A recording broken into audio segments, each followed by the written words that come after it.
इस वक्त की बड़ी खबर, मुल्क भर में डॉक्टरों और तिब्बी अमले पर हमलों का मामला। सुप्रीम कोर्ट मामले में समाअत के लिए हुआ तैयार। कोर्ट ने मरकज, वजारत सेहत और कानून को जारी किया नोटिस। सुप्रीम कोर्ट ने हुकूमत से मांगा जवाब। डॉक्टरों पर हमलों के वाकयात में इजाफे पर दाखिल की गई थी अर्जी में हमलों के खिलाफ मुनासिब कानून बनाने की अपील की गई है। डॉक्टरों, तिब्बी अमले के तहफ्फुज़ के लिए मुनासिब इक़दामात की अपील की गई है। इस वक्त की हम खबर आपको बता रहे हैं। मुल्क भर में डॉक्टरों और तिब्बी अमले पर हमलों का ये पूरा मामला है। सुप्रीम कोर्ट मामले में समाअत के लिए तैयार हो गया है। कोर्ट ने मरकज, वजारत सेहत और कानून को जारी नोटिस किया है। सुप्रीम कोर्ट ने हुकूमत से जवाब मांगा है। डॉक्टरों पर हमलों के वाकयात में इजाफे पर अर्जी दाखिल की गई थी। अर्जी में हमलों के खिलाफ मुनासिब कानून बनाने की अपील की गई है। साथ ही डॉक्टरों, तिब्बी अमले के तहफ्फुज़ के लिए मुनासिब इक़दामात की भी इस अर्जी में अपील की गई है।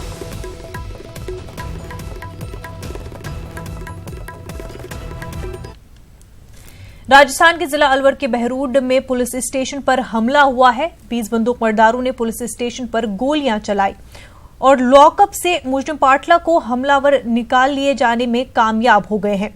पाटला हरियाणा का रहने वाला है और पुलिस पर गोलियां चलाने के इल्जाम के तहत लॉकअप में बंद था। हमारे नुमाइंदे अरबाज इस वक्त हमारे साथ जुड़ चुके हैं। अरबाज, क्या है पूरा मामला, तफसीलात से बताएं।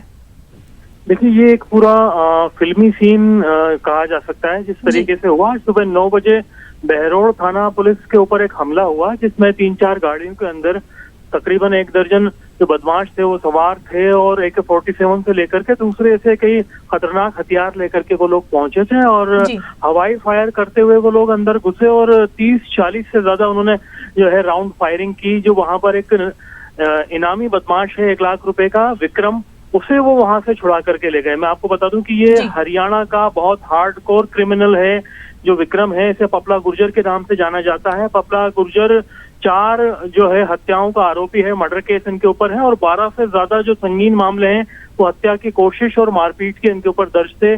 और 2 साल पहले सेम ऐसे ही केस में हरियाणा के अंदर विक्रम को छुड़ाया जा चुका है। पहले भी हवाई फायर करके पुलिस के ऊपर 4 पुलिस कर्मियों को बुरी तरीके से घायल कर दिया था। एक बार फिर उसे वहां से छुड़ा लिया गया।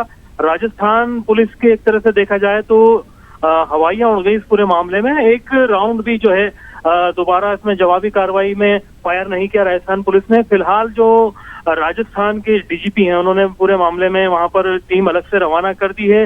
नाकाबंदी पूरे इलाके में कर दी गई है। आसपास का जितना भी हरियाणा बॉर्डर का इलाका है, चाहे वो पूरा अलवर जिला हो या कोटपुतली से लेकर के जयपुर जिले के आसपास के इलाके हों, तमाम जगह वहां पर हाई अलर्ट जारी कर दिया है। और जो चीफ मिनिस्टर हैं राजस्थान के, अशोक गहलोत, उन्होंने DGP से बात की है। यहाँ पर एक स्पेशल यहाँ पर प्रोटेक्शन और टीम रवाना करने की बात की गई, जिसमें SOG की टीम अलग से यहाँ से रवाना करने की जो है ऑर्डर दिए गए हैं कि आप ये ATS की और SOG की टीम वहां भेजिए और किसी भी तरह इस इनामी बदमाश को गिरफ्तार करके जो एक बड़ा धब्बा लगा है राजस्थान पुलिस के नाम पर, उसे धोया जाए। क्योंकि ये वही थाना है पहलू खां वाला मामला जिसमें पेश आया था और वहीं पर ये जो है विक्रम गुर्जर जो है हार्डकोर और संगीन बदमाश है। पुरानी इसकी हिस्ट्री 1 लाख का इसके ऊपर इनाम डिक्लेयर किया हुआ है, उसे यहाँ रखा हुआ था और किसी मामले में गिरफ्तार करके जब इतने बड़े बदमाश को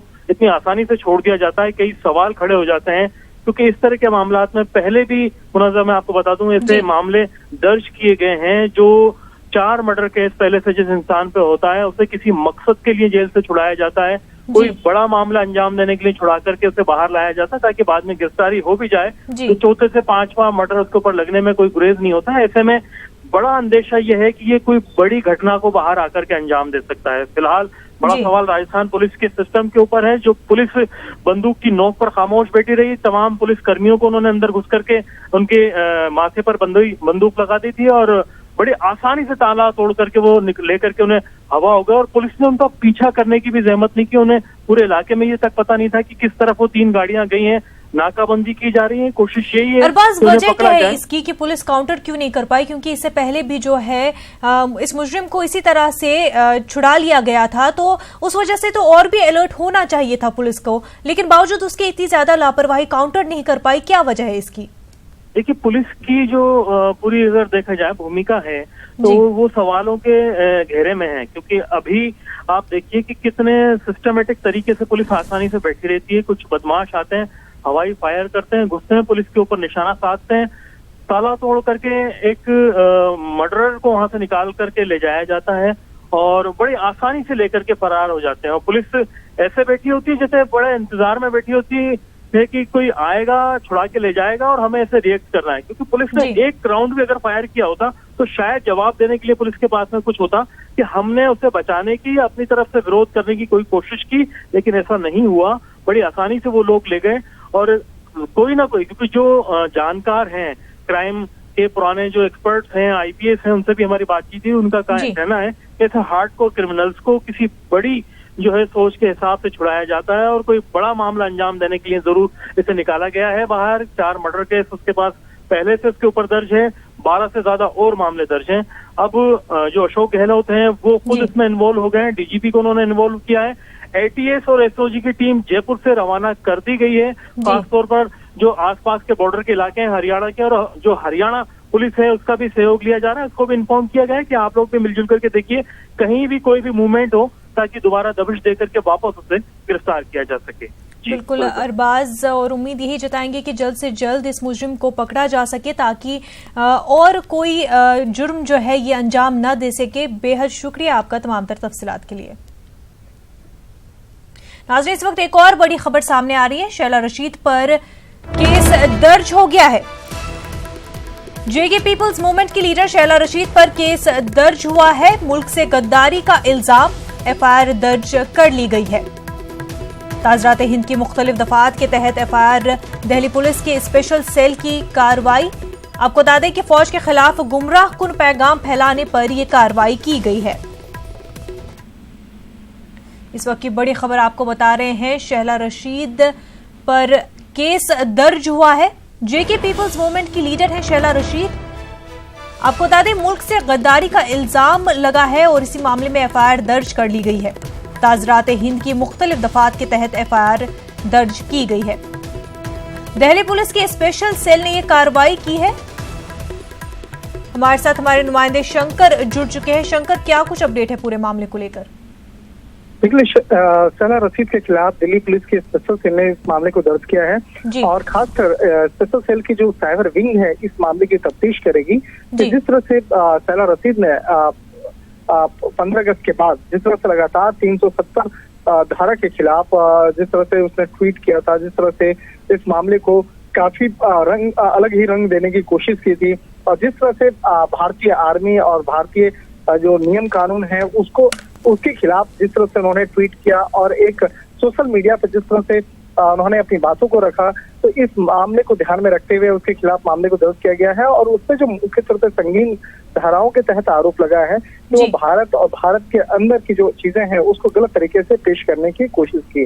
लिहाजा इसी मामले को ध्यान में रखते हुए उसके खिलाफ काफी संगीन धाराओं के खिलाफ मामले को दर्ज किया गया है। लेकिन इस मामले में अभी तक शैला रशीद का भी औपचारिक तौर पर कोई बयान नहीं आया है।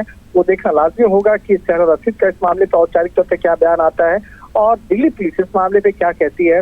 लेकिन जिस तरह से कई संगीन धाराओं के तहत मामला दर्ज किया गया है, तो इस मामले पर निश्चित तौर पर दिल्ली पुलिस जल्द ही उसे नोटिस भेजकर पूछताछ के लिए बुलाएगी और दिल्ली पुलिस की स्पेशल सेल इस मामले में शैला रशीद से पूछताछ करेगी कि जिस तरह से उसके खिलाफ काफी संगीन धाराओं के तहत जो मामला दर्ज किया गया है, तो उस मामले में उसका क्या कहना है और क्यों उन्होंने इस तरह के मामले को अंजाम दिया। हालांकि शैला रशीद मूल रूप से कश्मीर की रहने वाली है और इसीलिए उस रात में इस तरह की जो चीजें हुई है और खासकर जो उन्होंने गलत तरीके से इस बात को भी सोशल मीडिया के मार्फत से अपनी बातों को रखा कि आर्मी के जो जवान हैं वो गलत तरीके से कश्मीरी लड़कों को डिटेन कर रही है, उसके मारपीट कर रही है। तो इस तरह की बातें अगर ट्वीट किया जाता है या लिखा जाता है तो निश्चित तौर पे कहीं न कहीं वो बातें जो है गलत तरीके से अफवाह बनती है और अफवाह जो है कई बार दंगे का रूप ले लेता है।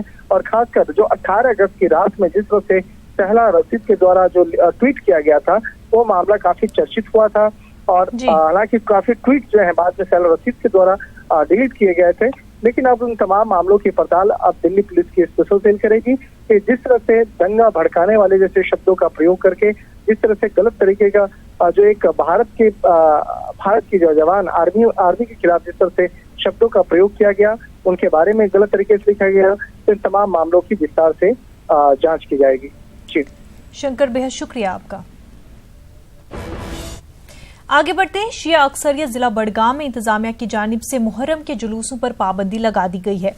इस सिलसिले में बडगाम के कई इलाकों में नज़्म नस्क को बरकरार रखने के लिए रुकावटें खड़ी की गई हैं। वाज़ेह हो कि आज मुहर्रम के सिलसिले में पहला ताज़ियाती जुलूस निकालने की कोशिश की गई, ताहम इंतजामिया की जानिब से उसे आगे जाने की इजाजत नहीं दी गई। साथ साथ वादी कश्मीर में भी मुहर्रमुल हराम का महीना जारी है और लोग इमाम बारगाहों और अज़ाखानों का रुख करते हैं और उस बेहतरीन शहादत की याद ताज़ा करते हैं जो इमाम हुसैन अलैहिस्सलाम और उनके रुफ़का ने मैदानी करबला में पेश की। फ़िलहाल हम बडगाम में मौजूद है। आज छठा मुहर्रम है और छठे मुहर्रम से ही जुलूस-ए अज़ा बरामद होते थे और एडमिनिस्ट्रेशन ने इस साल जो है जुलूसों पर पाबंदी आयद की है। आप देख सकते हैं कि खारदार तारे बिछाई गई है, तमाम तर एंट्री और एग्ज़िट पॉइंट्स को सील कर दिया गया है। जो लॉ एंड ऑर्डर के लिए जो है एडिशनल फोर्सेस को तैनात किया गया है ताकि किसी भी इम्कानी सूरत हाल से निपटा जाए। समीउल्लाह, नेटवर्क 18, बडगाम। उन्नाव इस्मत रेजी मामले में सुप्रीम कोर्ट ने सीबीआई को सड़क हादसे की जांच पूरी करने के लिए मजीद 2 हफ्ते का वक्त दिया है। सुप्रीम कोर्ट ने कहा कि मुतासरा के बयान को दर्ज करने के लिए एम्स में आर्जी अदालत का कयाम हो और आर्जी अदालत के कयाम का इंतजाम दिल्ली हाई कोर्ट करे। अयोध्या मामले की समाअत की लाइव स्ट्रीमिंग का मामला चीफ जस्टिस के पास भेज दिया गया है। अर्जीगुजार की अर्जी पर समाअत के लिए चीफ जस्टिस रंजन गोगोई के पास भेज दिया गया है। वहीं सुप्रीम कोर्ट ने अर्जीगुजार के वकील से सवाल किया कि वो इतने हसास मामले की लाइव स्ट्रीमिंग की अपील कैसे कर सकते हैं। दूसरी तरफ अयोध्या मामले की एक और अर्जी को सुप्रीम कोर्ट ने खारिज कर दिया है। अर्जीगुजार ने अदालती कार्रवाई को मनसूख करने की गुजारिश की थी। इस ताल्लुक से अर्जीगुजारों के खिलाफ एफआईआर दर्ज करने की भी बात कही गई थी। अयोध्या की प्रोसीडिंग की लाइव स्ट्रीमिंग को लेकर दाखिल याचिका पर सुप्रीम कोर्ट ने आज सुनवाई की, लेकिन सुप्रीम कोर्ट ने सुनवाई करते हुए उस याचिका को चीफ जस्टिस के पास वापस भेज दिया। लेकिन मामले की सुनवाई के दौरान सुप्रीम कोर्ट ने याचिकाकर्ता से यह सवाल किया कि इतने सेंसिटिव मुद्दे पर आप लाइव स्ट्रीमिंग की बात कैसे कर सकते हैं। वहीं सुप्रीम कोर्ट में याचिकाकर्ता ने कहा कि अगर सुप्रीम कोर्ट के द्वारा लाइव स्ट्रीमिंग संभव नहीं है तो कम से कम इसकी ऑडियो रिकॉर्डिंग ही की जाए। लेकिन सुप्रीम कोर्ट ने इन तमाम तर्कों को सुना और अब इस मामले को सुप्रीम कोर्ट के चीफ जस्टिस की बेंच को वापस भेज दिया है। आपको बता दें कि मुख्य न्यायाधीश जस्टिस रंजन गोगोई अयोध्या के मामले की सुनवाई कर रहे हैं, तो वही अब इस याचिका पर सुनवाई करेंगे। 11 सितंबर को यह याचिका जस्टिस रंजन गोगोई के सामने लगेगी। उसी दौरान सुप्रीम कोर्ट द्वारा यह तय किया जाएगा कि क्या अयोध्या मामले की लाइव स्ट्रीमिंग संभव है या नहीं। वहीं दूसरी तरफ एक याचिका सुप्रीम कोर्ट में यह भी लगाई गई कि अयोध्या की जो प्रोसीडिंग चल रही है उसको क्वैश किया जाए और तमाम जो याचिकाकर्ता हैं उनके खिलाफ एफआईआर दर्ज किया जाए। इस पर चीफ जस्टिस ने इस याचिका को खारिज किया। चीफ जस्टिस ने याचिकाकर्ता पर नाराजगी जाहिर करते हुए कहा कि यह किस तरह की याचिका आपने दाखिल की है। तो फिलहाल सुप्रीम कोर्ट अब लाइव स्ट्रीमिंग के मामले पर 11 सितंबर को सुनवाई करेगा और उस दिन यह तय करेगा कि क्या अयोध्या मामले की सुनवाई पर ऑडियो रिकॉर्डिंग की जा सकती है या फिर नहीं। कैमरामैन गौरव सक्सेना के साथ सुशील पांडे, न्यूज़ 18, दिल्ली। अलका लांबा ने आम आदमी पार्टी को अलविदा कह दिया है। ट्वीट के जरिए उन्होंने ये जानकारी दी। अलका लांबा ने आपकी बुनियादी रुकनियत से मुस्तफी होने का ऐलान किया है। उन्होंने कहा कि 6 साल के साथ के दौरान बहुत कुछ सीखने को मिला। आपको बता दें कि अलका लांबा ने गुज़िश्ता रोज कांग्रेस सदर सोनिया गांधी से मुलाकात की थी। सोनिया गांधी से मुलाकात के बाद अलका के कांग्रेस में शामिल होने की कयास आराइयां की जा रही थीं।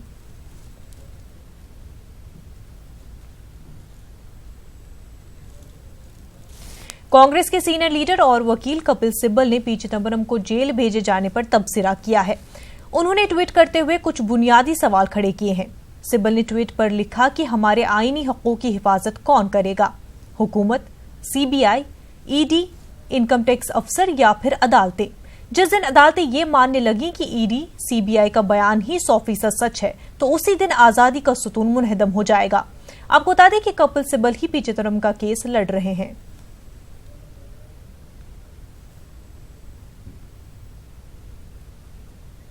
यूनिवर्सिटी ग्रांट्स कमीशन और मरकजी हुकूमत की तश्कील शुदा माहिरीन की बाख्तियार कमेटी की सिफारिश के बाद कुछ तालीमी इदारों को खसूसी दर्जा देने की सिफारिश की गई है। इन तालीमी इदारों को खसूसी पैकेज भी दिए जाएंगे। वजारत फरोग इंसानी वसाइल ने 5 तालीमी इदारों को खुसूसी दर्जा दिया है। यूनिवर्सिटी ग्रांट्स कमीशन और मरकजी हुकूमत की जानिब से तश्कील शुदा माहिरीन की बाख्तियार कमेटी की सिफारिश के बाद ये फैसला लिया गया है। इस कमेटी के जरिए 10 सरकारी और 10 निजी तालीमी इदारों को खुसूसी दर्जा देने की सिफारिश की गई थी। वजारत फरोग इंसानी वसाइल ने दोनों जुमरों में 5-5 इदारों को खुसूसी दर्जा दिया है।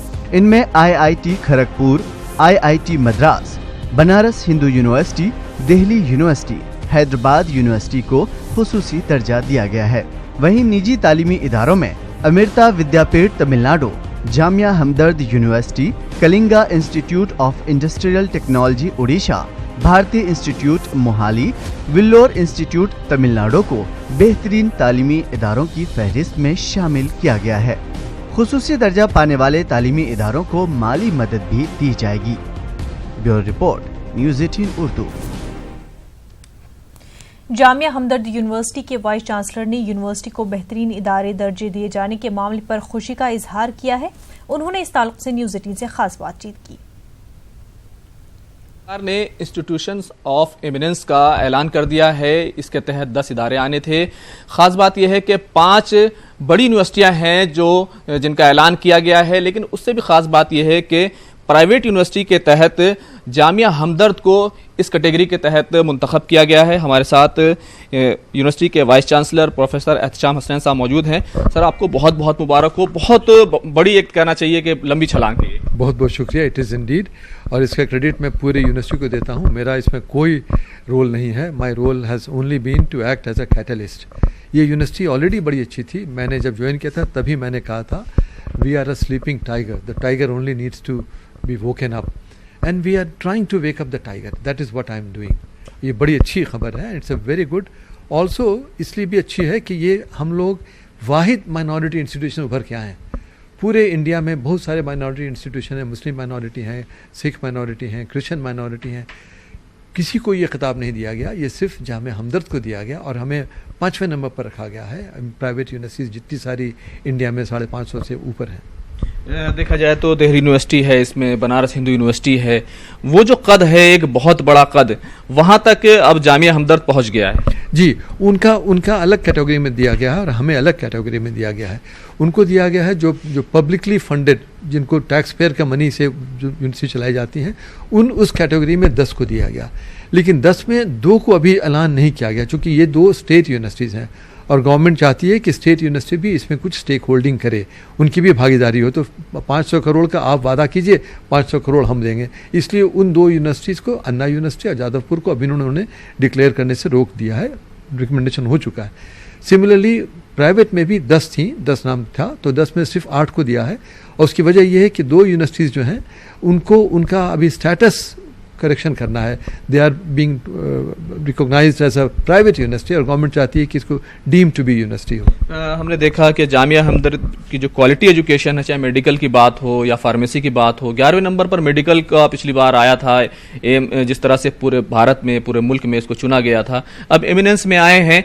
किस तरह से आगे अब काम करेंगे, क्योंकि बहुत क्वालिटी एजुकेशन को लेकर के सरकार ने एक तरह की बहुत बड़ी मान्यता दी है।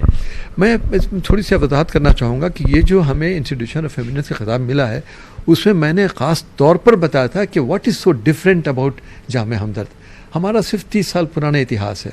मैं 30 साल से हमारी यूनिवर्सिटी इसमें फॉर्मेशन हुई उसकी, और इस 30 साल में हमने जिस तरह की क्वालिटी पर तवज्जो दी है, शायद यही वजह है कि हमारा इंस्टीट्यूशन उभर के आ गया। हमसे काफ़ी पुराने बड़े इदारे हैं, कोई 150 ईयर्स मना रहे हैं, कोई 100 ईयर्स मना रहे हैं। They didn't come in the picture at all. उसकी वजह सिर्फ यही है कि क्वालिटी पर हमारी ख़ास तवज्जो है। हमारा फार्मेसी ऑलरेडी टॉप में रहता है, इस साल फिर नंबर 1 पर डिक्लेयर कर दिया गया। अगर यूनानी की रैंकिंग हो, अगर नर्सिंग की रैंकिंग हो, तो हम लोग अगेन नंबर 1 पर आ जाएंगे। लेकिन उनकी अलग से रैंकिंग नहीं होती है। लॉ हमने अभी शुरू किया है, वक्त लगेगा हमें। इंजीनियरिंग भी हम है, मैनेजमेंट भी है, तो इसमें वक्त लगेगा। लेकिन ओवरऑल यूनिवर्सिटी का स्ट्रक्चर देखा जाए तो that's where ranking comes in. और एक बात और मैं बताना चाह रहा था कि जो कमेटी ने ओरिजिनली रिकमेंड किया था, उन पैरामीटर्स को भी यूजीसी ने और भी फाइन ट्यून किया है इस बेसिस पर कि आपको इंटरनेशनल रिकॉग्निशन कुछ मिला है या नहीं मिला है, आप नैक में हैं, कहाँ पर हैं, और इन सब पहलू के मद्देनज़र रख करके फाइनली यूजीसी ने रिकमेंड किया था एमएचआरडी को। और बड़े फ़ख्र की बात है, बहुत खुशी की बात है कि जामिया हमदर्द टॉप 10 इदारों में आ गया है आज के डेट में। सर, कई जगह आपका जाना हुआ, यूनिवर्सिटी ऑफ हैदराबाद में आप रहे, आईआईटी दिल्ली में रहे, इसके अलावा भी कई 2-3 यूनिवर्सिटियों में और रहे, कैसे कहाँ रहे जिनका शुमार जो है इसमें इंस्टीट्यूशंस ऑफ एमिनेंस में हुआ है? देखिए, सबसे पहले मैं ये वादा कर दूं कि सिवाय हैदराबाद यूनिवर्सिटी के जहां I played a leadership role, महज इत्तेफाक की बात है कि आईआईटी दिल्ली जहां मैंने अभी लास्ट 8 साल गुजारे हैं वो भी इंस्टीट्यूशन ऑफ एमिनेंस है, वो डिक्लेयर हुआ है। हैदराबाद यूनिवर्सिटी भी 5वें नंबर पर डिक्लेयर हुआ है। दिल्ली यूनिवर्सिटी भी 3रे नंबर पर, इस वाले लिस्ट में 4थे नंबर पर डिक्लेयर हुआ है। लेकिन उसमें हमारा कोई रोल नहीं रहा। My role it is purely coincidental कि जिन जिन इदारों से मैं जुड़ा रहा सबको मिला है, but I had no role to play whatsoever. एक बात बताइएगा पीसी सर कि इसमें एम्स का नाम नहीं है और बहुत बड़े बड़े इंस्टीट्यूशंस हैं, उनका नाम क्यों नहीं है?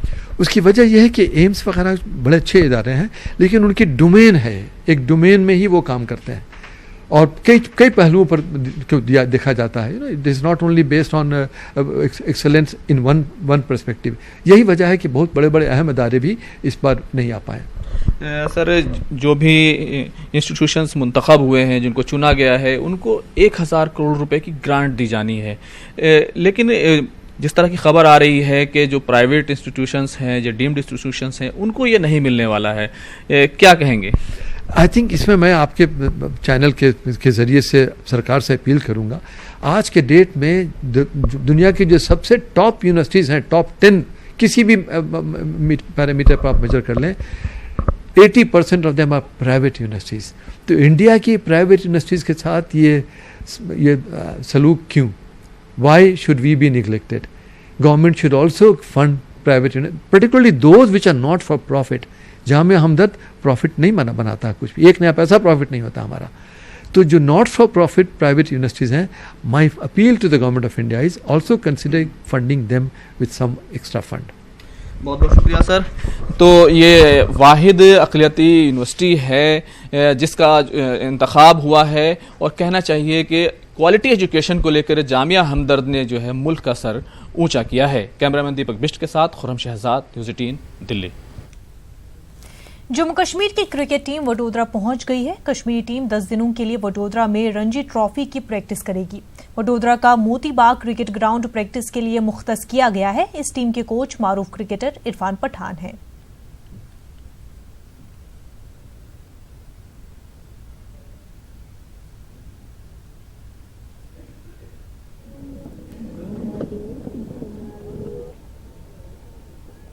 $370 धारा नाबूद के डिसीजन के बाद जम्मू कश्मीर में जो स्थिति बनी थी, वहाँ पे जो इसी को लेकर जो जम्मू कश्मीर की रणजी ट्रॉफी क्रिकेट टीम का जो कैंप वहाँ पे चल रहा था, वो बिल्कुल सिक्योरिटी रीजंस के कारण वहाँ पे बंद कर दिया गया था। जो जम्मू कश्मीर के जो क्रिकेट टीम के जो मेंटर है इरफान पठान को भी जम्मू कश्मीर से बिल्कुल वहाँ से निकल जाने के लिए सलाह दी गई थी। तो जो आने वाली रणजी सीजन है उसके लिए जम्मू कश्मीर के क्रिकेट टीम को प्रैक्टिस बहुत महत्वपूर्ण है, और इसी को लेकर जम्मू कश्मीर क्रिकेट एसोसिएशन ने जो इनका जो रणजी ट्रॉफी की तैयारियों के लिए जो कैंप है वो वडोदरा में यहाँ पे शिफ्ट किया है। देखिए, अभी हम लोग वडोदरा के जो मोतीबाग क्रिकेट ग्राउंड वहाँ पे उपस्थित है, और यहाँ पे पूरा जो जम्मू कश्मीर के जो क्रिकेटर्स है वो यहाँ पे प्रैक्टिस कर रहे हैं। 10 दिन के लिए ये प्रैक्टिस का सेशन का ऑर्गेनाइज किया गया है, और मेंटर इरफान पठान वहाँ पे उपस्थित है और वो पूरी टीम को मॉनिटरिंग कर रहे हैं। देखिए, 10 दिन के बाद यहाँ और 1-2 दिन ये प्रैक्टिस सेशन यहाँ पे और उसको आगे बिल्कुल लंबा ऑर्गेनाइज किया जा सकता है, लेकिन पूरे 10 दिन तक यहाँ पे मोतीबाग के जो ऑर्गेनाइजर्स है इन्होंने बिल्कुल एक भी पैसा लिए बिना जम्मू कश्मीर टीम के खिलाड़ियों के लिए प्रैक्टिस के लिए ग्राउंड दिया गया है। तो पूरी जो जम्मू कश्मीर के क्रिकेटर्स यहाँ पे उपस्थित है और उसको मद्देनजर रखते हुए सुरक्षा व्यवस्था भी यहाँ पे रखी गई है, और 10 दिन के लिए यहाँ पे जम्मू कश्मीर के जो क्रिकेटर्स है वो प्रैक्टिस सेशन में भाग लेंगे। कैमरामैन अंकित गोंसीकर के साथ फरीद खान, न्यूज 18 वडोदरा। इंसानियत की खिदमत की एक ताज़ा मिसाल श्रीनगर में देखने को मिल रही है, जहां पर एक कम्युनिटी डायग्नोस्टिक सेंटर ने न सिर्फ डॉक्टरों की तशखीस मुफ्त रखी है, बल्कि महंगे टेस्ट रियायती शरहों पर किए जा रहे हैं। नामसाइद हालात में गौसिया शिफा खाना कई गरीब मरीजों के लिए राहत का सबब बना है। पेश हमारे रिपोर्टर परवेज भट्ट की रिपोर्ट। आप देखिए रिपोर्ट, हमें दीजिए इजाजत। आदाब। गुज़िश्ता एक महीने से वादी में मुख्तलिफ पाबंदियों से मामूलाती जिंदगी दरहम बरहम है। दीगर शोबों की तरह सेहत का शोबा भी मुतासिर हुआ है। ऐसे हालात में सरायबाला श्रीनगर में वाक़ गौसिया शफाखाना गरीब मरीजों के लिए राहत का सबब बना हुआ है। यहाँ पर मारूफ डॉक्टरों की खिदमात हासिल की गई हैं, जो मुफ्त में मरीजों की तशखीस कर रहे हैं, जबकि कई टेस्ट जैसे सिटी स्कैन, इको, UST भी रियायती कीमतों पर किए जा रहे हैं। मुश्किल की इस घड़ी में कई अफराद इस सहूलत से इस्तेफादा कर रहे हैं। जी, मैं अल्ट्रासाउंड करने आई थी। बेसिकली मैं कहीं और जाती थी, लेकिन हालात आप देख रहे हैं कश्मीर में आजकल क्या है। तो मैंने जो न्यूज़पेपर देखा, इन्होंने फ्री ऑफ कॉस्ट हर कोई मुहैया यहाँ पर किया। अल्ट्रासाउंड डॉक्टर्स भी देखते हैं फ्री में। सो यहाँ पर आके इंसान सेटिस्फाई होता है कि नहीं, इस हालात में भी हमें हमारे साथ दे रहे हैं कि इन्होंने इतना कुछ हमारे लिए किया। दवाई भी फ्री रखी। अल्ट्रासाउंड मैंने किया, मुझे बहुत तकलीफ थी। इन दोनों कोई नहीं था, मतलब जहाँ पर भी मैं गई हर कोई बंद था। तो मैं यहाँ आई तो मैंने देखा तो यहाँ पर मुझे फ्री ऑफ कॉस्ट सब कुछ हो गया, और मैं बहुत सेटिस्फाई हूँ कि हाँ, हमारे कश्मीर में ऐसे हालात हो के भी इन्होंने ऐसा कदम उठाया। मतलब मान ओतर पे हालात गई खराब तन मतलब पेशेंट वन योत क्या वनकस मान रेट वनकस कम ये फ्री वुचान पेशेंट तम मतलब डॉक्टर सब वुचान फ्री तम मतलब मान योत फ़ायदे वारिया फ़ायदे आव। बंदिशें लगने के इब्तदाई दिनों में जहां बेशतर तिब्बी मराकज और डायग्नोस्टिक सेंटर्स बंद रहे, ऐसे में गौसिया डायग्नोस्टिक सेंटर ने अहम रोल अदा किया। सेंटर के मुंतजमीन का कहना है कि यहाँ पर मजीद सहूलतें मुहैया कराई जाएंगी। ये सेंटर दरगाह हजरत शेख सैयद अब्दुल कादिर जिलानी, जिसे दस्तगीर साहब सरायबाला के नाम से भी जाना जाता है, के ज़ेर इंतज़ाम है। कंसल्टेशन भी यहाँ पे फ्री रखी है। साथ साथ हमने यहाँ पे जो हमारे टेस्ट जो जाते हैं आउटसाइड स्टेट, वो भी हम यहाँ पे कराते हैं।